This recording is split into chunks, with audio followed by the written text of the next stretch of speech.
Suck a dick, save a marriage. And I don't think there's really nothing more to be said. You know what I'm saying? But I'm just going to bring Marlo in and let her do her thing. What's up, Marlo? Miss Marlo Wright, y'all. Give her hey, Marlo. Hey, how y'all doing? Okay, everybody talking about this book, girl. All right, that's good. You know, we got the people, and this is what the people say.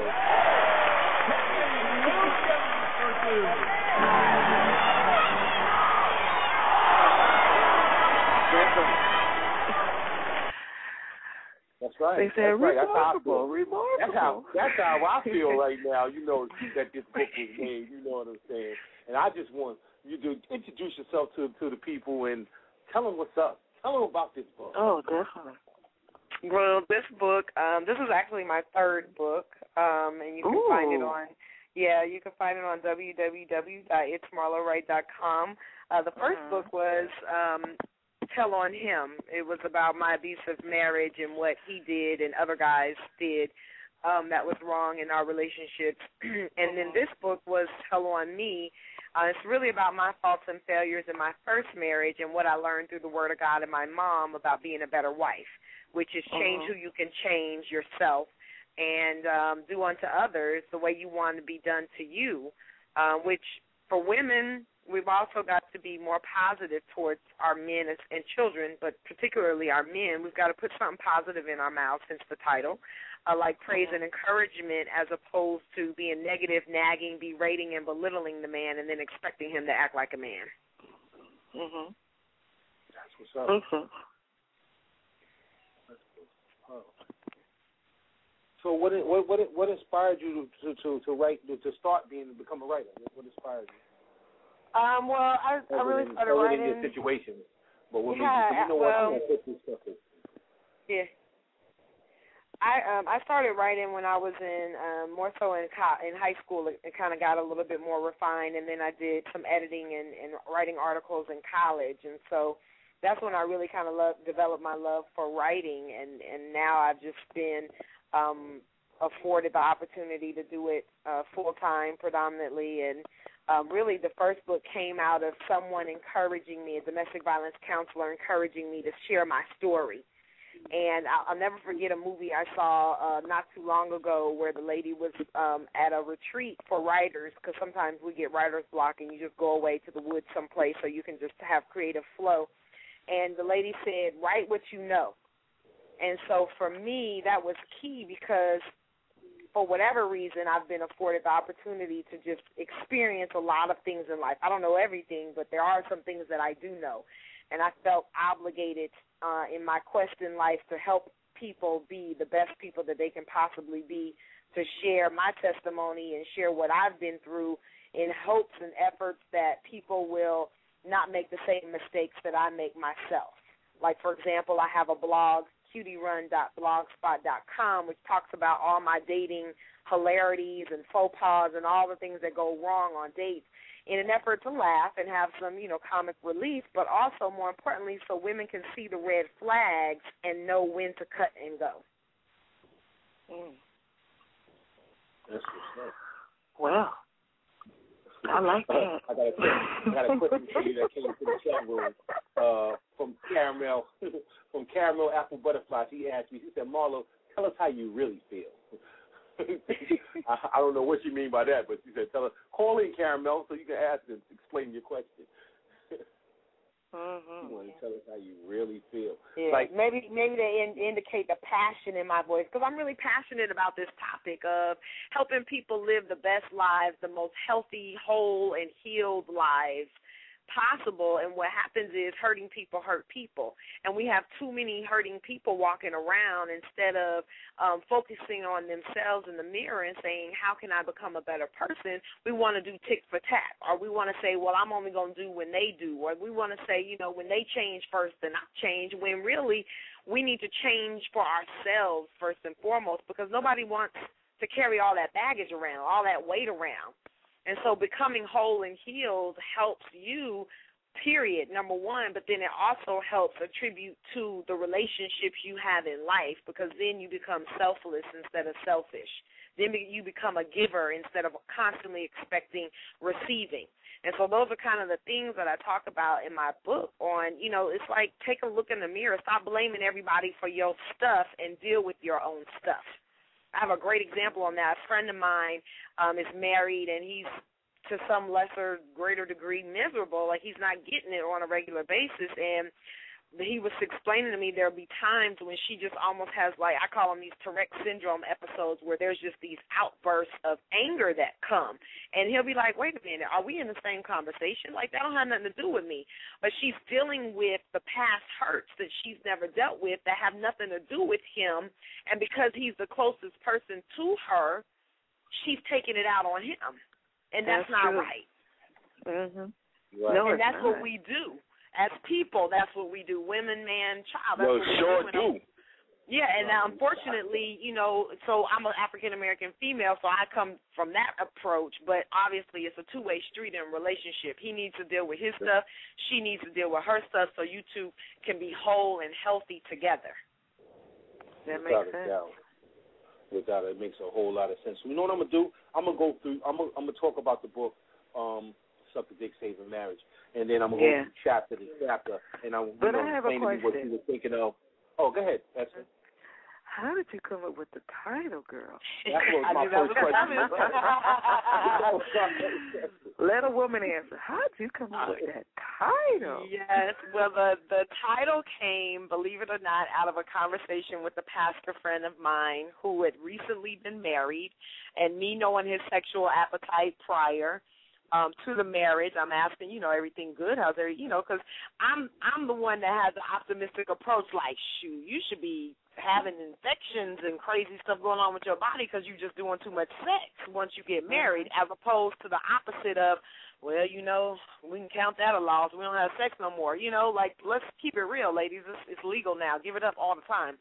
But so give it up, we were having that give it up all the time. So we were having that conversation, and he was like, well, no, she's kind of withholding, and she's doing the typical nagging and, being negative type of thing. And I was like, oh, dang, at least tell me you're getting some head. And he said no, and I was like, oh, dang, like if more women would shut their damn mouths, then more and suck some damn dick, then more marriages would be saved. And that's literally what I said. Can you say that again? Can you please say that again, Marlo? Please say that again. Please. Shut your damn mouth and please get on your knees, get your knees dirty. You know what? That can happen both ways. Absolutely, it can happen both ways. Opening my mouth, I ain't got no problem. Right, but understanding that men are that simple, keep his stomach full, his sack empty, let him watch his recreational sports and come home to a peaceful environment, and he's pretty much a puppy dog, However, the premise behind the title is putting something positive in your mouth, and the most positive thing a woman can put in her mouth, for a man, of course, from his perspective, is fellatio, doing fellatio. However, it's about putting something positive in your mouth, like praise and encouragement, and building up the man. For those who don't know, fellatio is sucking dick, all right? Because, some people don't know those two words. Yes, sorry, fellatio is sucking dick. So it's, kind of a play on words, if you will, about being more positive. My dad told me, 43 years of successful marriage is because my mom was behind him, praising and encouraging and telling him how great of a man he is and how even greater of a man he's going to be, as opposed to cutting him down and being condescending and all of those things that we can be. Because I did it, and that was one of my big mistakes in my marriage, which was ineffective communication. I didn't curse a lot back then, but I sure could cut him down, cut him to the bone with my words. And so we've got to be more cognitive, not just to our men, yes, especially if he's our man, but also to our children and how we take out what we go through on those people, like I said earlier, that are closest to us. So it's about being positive towards people. Okay, so now I'm going to go through your book chapter to chapter, and you tell us what you were trying to get across in those chapters. I'm gonna skip the first chapter because the first chapter is my story. You went through the fact of my story, but the second chapter is not about you. What was you thinking about when you put that chapter together? What went through your mind, or through your studies and research? What did you come up with? It's not well, about we you. live in a selfish society. In a microwave, we got to have it right now, and if you're not willing to produce, deuces.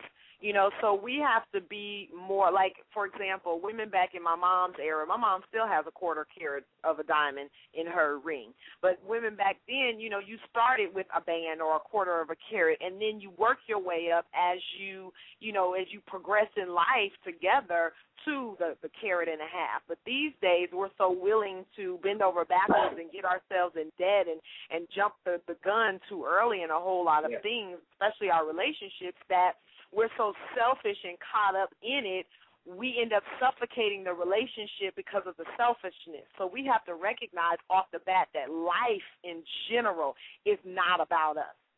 Really, it's really about establishment of relationships. Look at it. We have to have relationships with all kinds of people all of the time. And to Your phone stayed now. Is she there? Hello? Yeah, her phone stayed out. Your phone stayed out, Marlo. Is it? Can you hear me now? Right okay. Yeah. I'm sorry. I was saying how, you know, we can't be selfish in society because we have to deal with relationships all the time on all different levels.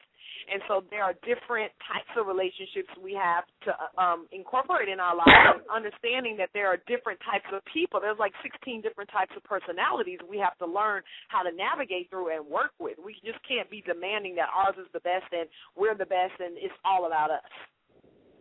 Right. So that's what's up. Go, girl. So chapter 3, love is ...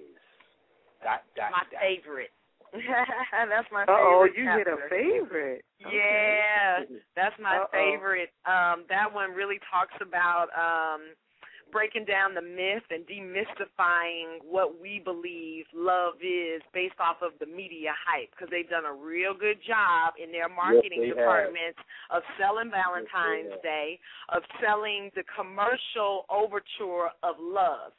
And when we have to get back to the basics of the foundation of 1 Corinthians 13, the love chapter. It's not saying that love is based off of how you feel for that day. It's saying it's based off of logical choices in life. We choose to respect. We choose not to get jealous. We choose not to be rude or envious. Those are choices we make, as opposed to, oh, I love him today because he bought me, or I love her today because she did for me. Those contribute to depositing in the love bank. However, the basis of your love should be so unshakable because it's not based off of what the Bible already warns us of living our lives, which is emotionally. That's so true. love breaks that down and helps people take the veil off, because they end up hopping from relationship to relationship looking for that high that they got in the beginning, the giddy feeling and all that emotional fluff that really blinds us to what love really is. Love is Roger Ebert's wife still standing by his side when his whole lower jaw is gone. Wow, that's what's up. That's true. What's up. That's what love is. Okay, my faults and experiences. That's chapter 4. I think you kind of explained that one already. So I'm gonna want to go past that one. Go on to give respect, get respect. Chapter 5. Yeah. Okay. Give respect, get respect. This is real self-explanatory, which is, you know, we can't be like Carmen on South Park saying, respect my authority. You know, we can't put our demands on other people or our expectations on other people. And it's funny because people always say, well, you know, that person really let me down or disappointed. Well, you know, maybe your expectations was too high of them. You know, that was what you perceived that they were capable of doing, and they really weren't or not willing. And so we have to really learn how to respect other people and other people's feelings, just as we expect other people to respect ours. And instead of demanding that from other people, we start showing it first towards people, and then, you know, you get that back. When you reap good, you sow good. I mean, when you sow good, you reap good. You reap good, right. That's what's up.